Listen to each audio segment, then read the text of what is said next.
தனுசு ராசிகள் ரொம்ப செலவாளிகள் சார். கிரெடிட் கார்டு அதிகமா இருக்கும். கடன் அதிகமா இருக்கும். கடன் இல்லாத தனுசே கிடையாது. ஏன்னா 2ல வந்து குரு நீசம் அடைஞ்சு போயிடுறாரு. சுகபோகத்துக்காக கடன் வாங்குறது தனுசு ராசி. சுகஸ்தானத்துல வந்து புதன் நீசம். சுக்கிரன் வந்து உச்சமடைஞ்சிடுறாரு. 4ல வந்து சுக்கிரன் உச்சமடையும் போது சுகத்துக்காக ஒரு கார் வாங்குறேன், ஒரு பெரிய வீடு வாங்குறேன், ஒரு பெரிய பில்டிங் கட்டுறேன், ஒரு பெரிய ப்ராப்பர்ட்டி வாங்கிட்டேன், அங்கே பணம் லாக் ஆயிடுச்சு அப்படின்னு சொல்றது தனுசுக்கு தான். தனுசுக்கு இயல்பாவே கிடைச்ச பாக்கியம்னா அறிவு.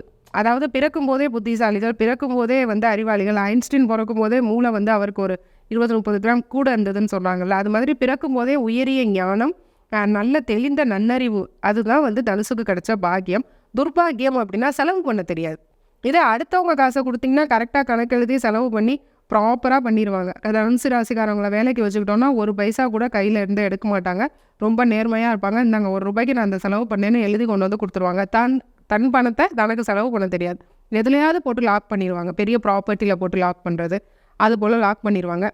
தந்தை வழி பிரயோஜனம் தனுசுக்கு ரொம்ப கம்மி. தந்தை வந்து சொத்துக்களை இழந்தவராக இருப்பார், இல்லை சொத்துக்களை விட்டு கொடுத்தவர், சொத்துக்களை விற்றவராக இருப்பார்.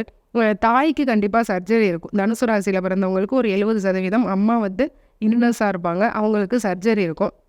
சுகபோகத்தை அனுபவிக்க ஆசைகள் இருக்கும், ஆனால் அனுபவிக்க முடியாது, விடாது. ஏன்னா அது குருவோட வீடு, அது வேற லைனில் கூட்டி போயிட்டு இருக்கும். 4ல சுகஸ்தானத்தில் சுக்கிரன் உச்சமடையும் போது ரொம்ப கவனமாக இருக்கணும்.